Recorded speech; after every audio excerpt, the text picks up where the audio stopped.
Hello. People on Instagram will probably know who I am. If you found this on YouTube, I'm sorry. Behind me, you will see my two strange little Japanese vehicles. This is a Mazda Lantis, or 323 Estina, or 323F, or Allegro. Typically, the hero vehicles of these came with a 2-litre V6, very, very cool motor, very over-engineered, super short stroke, so it sounded like a race car. But my two are the 1.8 BPs, which is the same engine from the NA8 MX-5, ND1 MX-5. Yeah, the 1.8 four-banger. I'm very much a four-banger man. I love my four cylinders. I think they sound cool. I think they're very funny. I don't really know how else to say it, but basically, I just want to document what I'm doing to this one.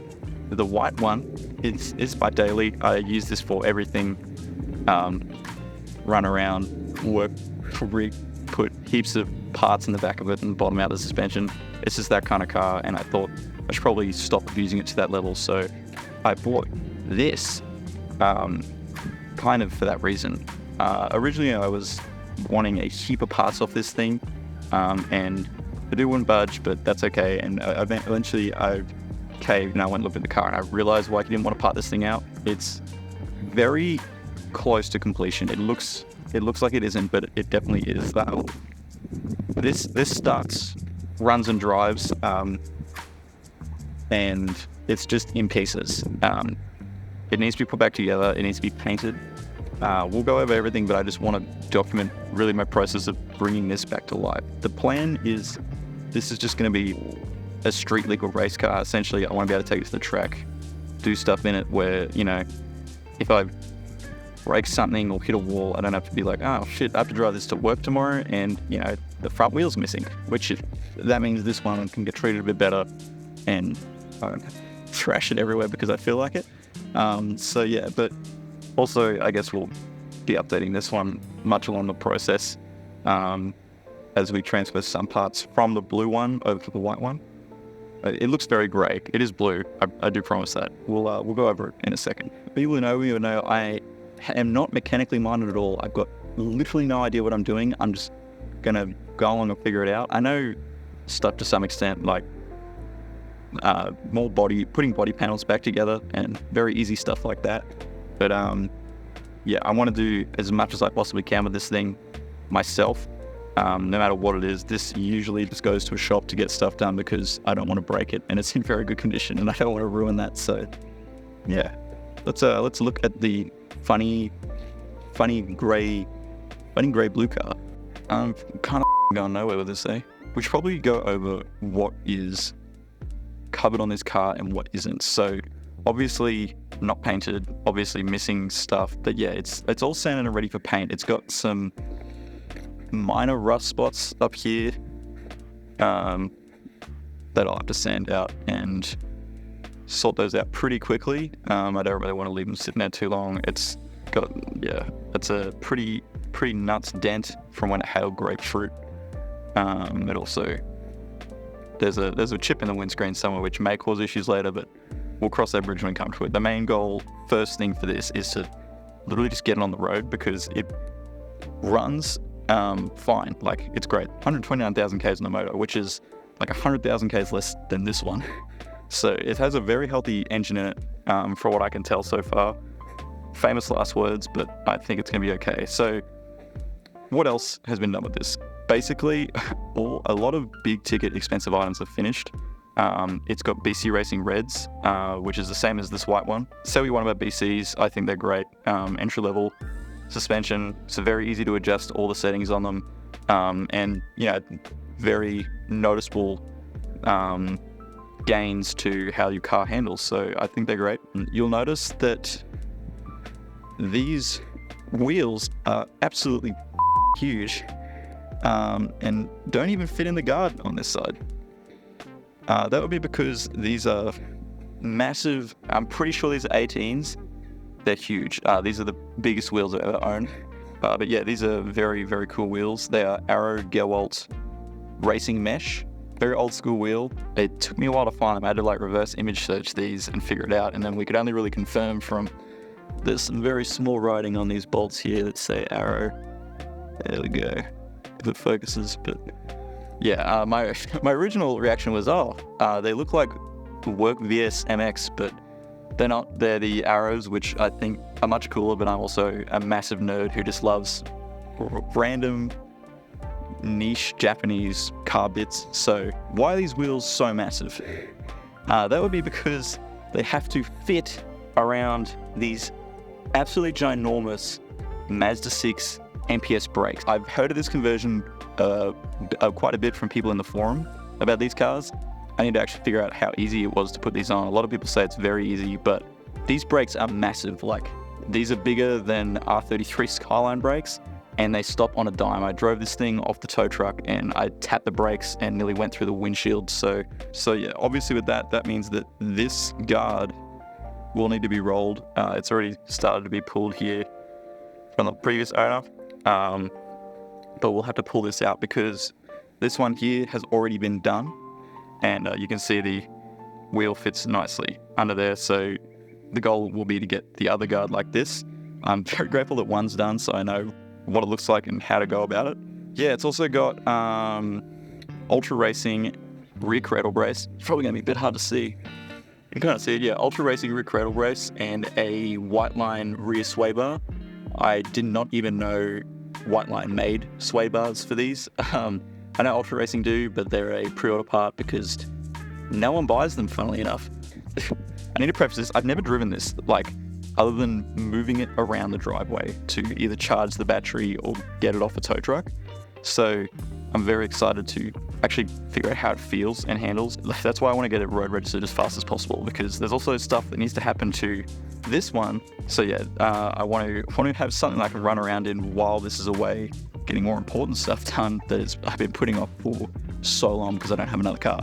Basically, what needs to be done now to get it roadworthy is obviously put it back together. So front bumper, headlights, everything needs to be rewired. The brake lights need to be rewired back in. Door handles, trims, it needs bloody good service. Oil is fine. I checked that recently.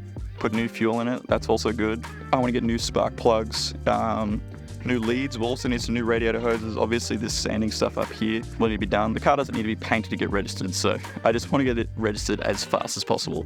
You can probably tell that this looks just as sad in here as it does on the outside. I have literally everything I need for this car, but there's like no door cards in it right now. There's no rear trim. But yeah, there's also some stuff in here that definitely needs to be fixed, but also transplanted. This car has working air conditioning, which is, if you know these, you know that the aircon kind of just itself. For some reason, Mazda decided to be cool to make an all-digital aircon system for the first time, and funnily enough, it didn't work. So they usually break. My white one is broken. It works on number 4 only, and it can only do cold air. It's been like that since I bought it. Well, when I bought it, it was actually stuck on hot. So we got it back to cold, and I was just like, oh, well, that's fine. It's summer. I'll just leave it. So now in the winter, driving it in the mornings sucks. So this has got an aircon. It's got heating. So this whole aircon unit is going to be taken out of this and put into the other car. I don't think I'll put my old aircon back into this. I don't really see it needing it. I'm not going to be driving it that much that I'm going to be like, oh man, I wish I had aircon, but that's definitely happening. Fog lights. This car came wired up with factory fog lights. Again, that was like a Type R only thing, or like an option that you can only get on the B6s here in Australia. This car has got the relays, all the wiring, the button on the dash, everything. So that is going to be pulled out of this car and put into my car. I want mine to be like the option everything pack. So yeah, the fog light's definitely coming out of this and going into the white one. Oh yes, also of note, your ear stick probably shouldn't feel like neutral in every single gear that it goes in. So right now we are in neutral, which you're like, yeah, it's neutral. It's a bit floppy for neutral. But let's go into first gear. That's first. Yeah, still first. Okay, let's find second. Yep. Yeah. The gear stick's a bit like a washing machine at the moment. It needs new gear shifter bushes, which luckily I have. I found a set of new gear shifter bushes in the spares that previous owner gave me. So they are going straight into here as soon as I get the chance, because that is just disgusting. Clutch-wise, it feels fine. The clutch in this feels better than my car. This is a security system, also, which I think will probably go into my car, if I can figure it out. Though the alarm is a bit useless because it's wired on the inside. So if you're trying to steal the car, you'll probably just get annoyed before you try and steal it and just want to get out because it's really loud. So yeah, there's a bit to do on the inside, but pulled the interior part enough on the white one to know what I'm doing in here. So I'm confident enough with the interior. Mainly, I'm a bit scared about the dash, but I have a spare dash. I have so many spares, it's kind of scary. So yeah, oh, and these front seats, definitely. These front seats are in amazing condition, going straight in that. Mine has a big tear on the bolster right here, so great to see that this one doesn't, and very, very keen to get these seats into there because my rear seats, I got new rear seats, they look great, but the front ones look very blue and sad, so it'll be great to put these in there and make it all very fresh. Now, it would be a massive disservice to my white one if I didn't talk about it a bit in this video. With some mild modification, this is very much what a Type R would look like. These had a Type R model with the V6. Didn't always come with these front lips. This is a Mazda Speed A-Spec front lip. These had an A-Spec model, funnily enough. Mazda Speed did crazy stuff in the 90s. Well, let's talk about wheels again. These are Mazda Speed MSO3s. These were made in collaboration with Rays. These usually came on a Mazda Speed MX-5. That's what these wheels were designed for. Obviously 4x100, Mazda Speed engraved into the wheel there. These are just Rays Duranuts. I just got them because I thought they looked cool. But yeah, these are the much rarer staggered set. Yeah, the only size these came with were 15s, 4x100, and you could get them either in 15x6.5 or 15x7. This is the much rarer staggered set. So, which I didn't find out about until I realized just how expensive these things are starting to go for now. And I told someone I had a staggered set, and they were prepared to offer me quite a bit for them. So yeah, small wheels look great on these, but unfortunately the guards just are not designed for small wheels. Like, just look at how much better the 18s look. It's pretty much the same height, but it fills it out so much better. These side flutes, side pods, I don't know what you want to call them, gives some very nice flow and depth to that rear quarter. This is also a Type R rear wing, which in Australia, funnily enough, we got these as just a normal factory option. In Japan, this was only available on the Type R V6. You could not get it any other way. So I think in Australia, we were quite lucky with the options that we got for these. But yeah, this is very much street inspired, OEM plus. That's always what I wanted with this thing. I just wanted to keep it simple, keep it clean. There really isn't a lot that you need to do to make these cars look sick. Obviously, the grey one is going to be a much more spec'd up version of this. The idea for this will be very much JTCC inspired. Yes, these race in JTCC, they look fabulous, absolutely awesome.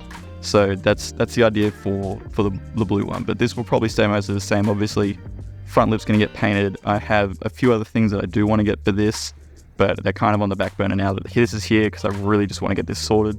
Obviously, I realize that this video is all over the place, so I promise I want to fix that in future. I want to get into YouTube. It's something I've been wanting to do for ages, and now I kind of have like an excuse to do it. So I really want to take you guys on this journey that I'm going on because I think it's going to be nuts. I really want to get to this car to a point that it just looks great and is going to be loud and tough and street and just aggressive and annoying. I just want it to be everything that I've wanted in a street legal race car, and I have an excuse to do that, and I want to show you guys why I want to do that and just the taste that I like with odd street cars and odd Japanese cars. So yeah, I'm sorry for the really weird pacing of this video. I'm horrible at talking in camera. I'm trying to get better at it for this. Yeah, I promise videos in the future are going to be much more laid out and prepared. I was just kind of like, oh, I should shoot something. I feel like shooting something. So yeah, I just wanted to really give an intro to the channel, I guess, because I don't really know how else to do it. It's odd. YouTube is just like so weird now. It's just like, it just kind of happens. Like you just kind of start and just see what happens to your channel. So yeah, obviously It's going to be a long journey, but I'm very, very excited to film more of both of these cars, showing them off. I really want to do a video just on this. Yeah, we'll go for a drive in it. We'll talk about it. We'll nerd out. It'll be cool. So really excited to show you guys what's going on with both these cars and take you on the journey this car's going on and this car is going on. So yeah, see you next time.